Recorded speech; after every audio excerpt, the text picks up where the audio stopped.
ఈ నుయ్యి దగ్గర ఎక్కడైతే నీది మణికంఠది ఏదైతే ఉన్నదో ఆ సిచ్యువేషన్లో నీ ఫీల్ ఏంటి? సో యాక్చువల్లీ లైక్ టెలికాస్ట్లో రాంది ఏంటంటే నేను మణికంఠకి చాలా కన్విన్స్ చేయడం జరిగింది. మణికంఠ ఇది బిగ్ బాస్ అన్నది చాలా పెద్ద ఆపర్చునిటీ. సో ఇన్ కేస్ నిజంగా నేను వెళ్ళిపోవాల్సిన సిచ్యువేషన్ వస్తే ఆడియన్స్ ఓటింగ్ ప్రకారం ప్లీజ్ నువ్వు ఉండిపో, ఇలాంటి అవకాశం మళ్ళీ రాదు అని చెప్పేసి నేను కన్విన్స్ చేయడానికి ట్రై చేస్తుంటే నాకు సార్ నన్ను ఆపేసి గౌతమ్ అది మణికంఠ డెసిషన్, సో నువ్వు కన్విన్స్ చేయొద్దు అని చెప్పి లైక్ నన్ను ఆపిండ్రు. సో నేను ఇక అక్కడ obviously I have to stop and మణికంఠని మళ్ళీ అడిగినా కూడా నేను వెళ్ళిపోతా సార్, నా వల్ల అవ్వట్లేదు అని చెప్పేసి ఫిజికల్లీ లైక్ బాడీ గివప్ ఇచ్చేసింది అని చెప్పేసి హెల్త్ రీజన్స్ వైజ్. సో ఇక I have to accept the decision. So నాకు ఆ మూమెంట్లో చిన్న బాధ అనిపించింది మణికంఠకి అలా జరగడం అన్నది. సో నాకు కొంచెం అనిపించినా కూడా ఇప్పుడు మనకి లైఫ్ ఒక అవకాశం ఇచ్చినప్పుడు దాన్ని మనం ఎంత బాగా తీర్చిదిద్దుకుంటాం అన్నదే మన లైక్ మన కెపాసిటీ అండ్ మన కేపబిలిటీని డిఫైన్ చేస్తుంది కాబట్టి సో అక్కడ నుంచి నేను ఇంకా స్ట్రాంగ్గా అంటే ఎక్కడైనా మనం ఏదైనా తప్పు చేసినామా అని చెప్పేసి నన్ను నేను రీథింక్ చేసుకున్నా. అండ్ వైల్డ్ కార్డ్గా రావడం వల్ల మనం చాలా పెద్ద డిసడ్వాంటేజ్లో ఉన్నామని ఇంకా గట్టిగా గేమ్ ఆడదామని చెప్పేసి లైక్ ఫిజికల్ టాస్క్స్లో కానీ ఆ బోన్ టాస్క్ కానీ అదంతా. సో అది యాక్చువల్లీ ఇంకా లైక్ లాస్ట్లో జరిగింది, లాస్ట్ డే ఆఫ్ అది జరిగింది. సో అది ఇంకా జనాలకు రీచ్ అవ్వలేదు అని చెప్పేసి ఒకటి అనిపించింది. సో ఫర్దర్గా నేను ప్రతి టాస్క్లో ఇంకా నా 100% ఎఫర్ట్ పెడదామని చెప్పేసి అక్కడ నుంచి ఇంకా ట్రై చేసిన. బయట సిచ్యువేషన్స్లో కొన్నిసార్లు కొంతమంది కొన్ని అన్నారు లైక్ ఎలా అంటే ఆడియన్స్ నిన్ను అవినాష్ని మిమ్మల్ని అవినాష్ని ఇంకా ఆడియన్స్ ఎలిమినేట్ చేసేసారు, ఆడియన్స్ ఓట్ల వేకే ఎలిమినేట్ చేసేసిన పర్సన్ని మళ్ళీ యాక్సెప్ట్ చేసి మళ్ళీ లోపల ఉండి ఇక్కడ వరకు వచ్చాడు, అది ఎలా అనేది ఒక క్వశ్చన్ మార్క్లా ఉంది. అంటే ఆడియన్స్ నేను యాక్సెప్ట్ చేయకపోవడానికి రీజన్ ఏమనుకుంటున్నాను?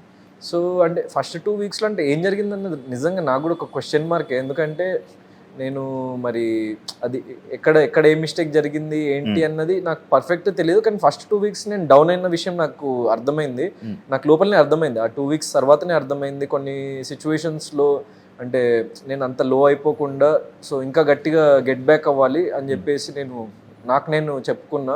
అండ్ అందుకే ఒక పాయింట్లో లైక్ అశ్వత్థామది ఎక్కడైతే నేను అనొద్దు అన్నానో సో అదే ఇక నేను ఎందుకంటే ఇప్పుడు బయట జరిగేదాన్ని కానీ మనము ట్రాల్స్ని కానీ as an actor we have to accept అని నాకు అర్థమైంది. ఆ మూమెంట్లో నేను జస్ట్ నాకు బాధ అనిపించిన మళ్ళీ ఇమీడియట్గా అది అర్థం చేసుకుని నేను ఒక నామినేషన్లో చెప్పిన అశ్వత్థామ అని అనుకుంటే అదే అశ్వత్థామ అని అంటే నువ్వు ఫీల్ అవుతావు కదా అని నిఖిల్ అన్నప్పుడు పర్లేదు అనుకో, నువ్వు కాదు నేను బయట ఆడియన్స్ ట్రోల్ చేసినా కూడా నాకు పర్లేదు, బయట ఎవరు ట్రోల్ చేసినా నాకు పర్లేదు, నువ్వు ఎవడైనా ఏమైనా అనుకోండి అని నేను ఒక కైండ్ ఆఫ్ ఫియర్లెస్ మోడ్కి వెళ్ళిపోయాను అనమాట. యాక్చువల్లీ అశ్వత్థామ అవినాష్ అనొద్దని చెప్పావు, నువ్వే నేనే అశ్వత్థామ 3.1 ఎందుకు అదే ఇప్పుడు నాకు అది ఫస్ట్లో బాధ అనిపించింది.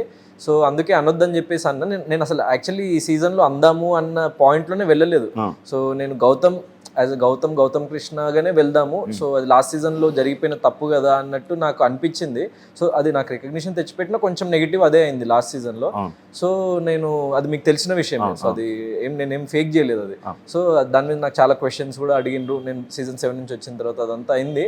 సో ఫస్ట్లో నేను వద్దు అని అనుకుంటున్న దాన్ని టీం వాళ్ళు యాక్చువల్లీ ఏంటంటే వాళ్ళకి బాగా టీఆర్పీ వచ్చింది. సో అది నాకు నెగిటివ్ అయినా కూడా వాళ్ళకి ఏంటంటే సీజన్ 7లో అశ్వత్థామ ఎపిసోడ్ అన్నది టీఆర్పీ బ్లాస్టింగ్ ఎపిసోడ్ అనమాట అది. సో రీఎంట్రీ అన్నది. సో వాళ్ళు ఏంటంటే సీజన్ 7 జస్ట్ ఇమీడియట్లీ అయింది కదా, సో మళ్ళీ వీడిని తీసుకొచ్చినాం కాబట్టి అశ్వత్థామగానే పంపిద్దాం లోపలికని టీం వాళ్ళు ప్లాన్ చేసిండ్రు. సో నా ఇంట్రడక్షన్లో కూడా నేను తర్వాత చూసుకుంటే సీజన్ 7 షార్ట్స్ వేసి అశ్వత్థామ 2.0 ఇప్పుడు 3.0 ఈజ్ బ్యాక్ అని నాకు సార్ చెప్పడం కానీ సో అవన్నీ అంటే like team wanted me to be Ashwatthama but నాకు ఉండాలని లేకుండే. సో అక్కడ చిన్న ఏదో కాన్ఫ్లిక్ట్ అది నేను ఎక్స్ప్రెస్ చేయలేదు యాక్చువల్లీ టీమ్కి కూడా, వాళ్ళు కూడా నాకు ఎక్స్ప్రెస్ చేయలేదు ఇట్లా ఇంట్రడ్యూస్ చేస్తాం నేను అని చెప్పేసి.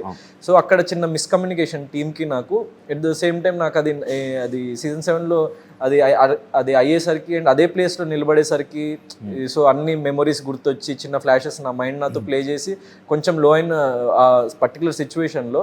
కానీ ఒక పాయింట్ తర్వాత ఇక నేను అనుకున్నా అంటే ఇప్పుడు ఇక at the end of the day big boss హౌస్లో నెగిటివిటీ వస్తుంది, పాజిటివిటీ వస్తుంది. సో మనకి అంత దానికి కంగారు పడాల్సిన అవసరం లేదు. అండ్ మనం వైల్డ్ కార్డ్కి వచ్చినాం, ఇంకా ఎక్కువ ప్రూవ్ చేసుకోవాలి.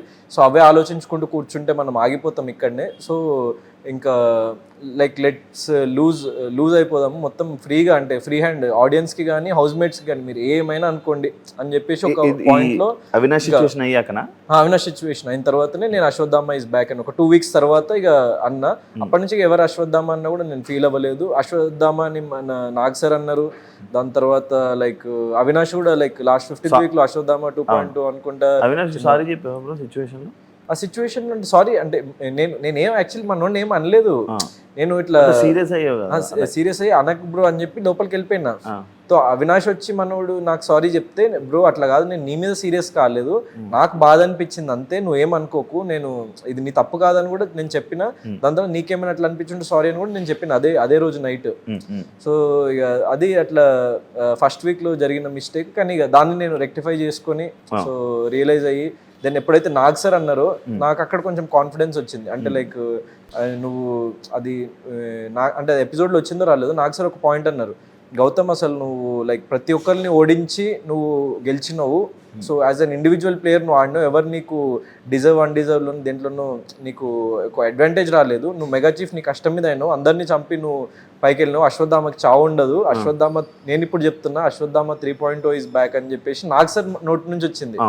అంటే ఒక కైండ్ ఆఫ్ హైలో చెప్పిండు అనమాట. అంటే నువ్వు దానికి ఏం కంగారు పడకు, నువ్వు చాలా బాగా ఆడుతున్నావు అన్న ఒక భరోసా ఇచ్చిండు అనమాట ఆ పర్టికులర్ టైంలో.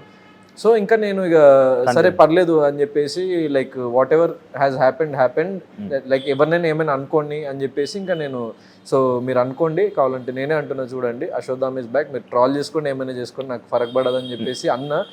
అండ్ లాస్ట్ సీజన్ లో ఎవరైతే అశ్వత్థామ అన్న వర్డ్ కి అది దాన్ని ట్రాల్ గా వాడినో దాన్ని ఇప్పుడు ఎలివేషన్ గా వాడిందని నాకు బయటకు వచ్చిన తర్వాత తెలిసేసరికి నేను చాలా హ్యాపీగా ఫీల్ అయినా.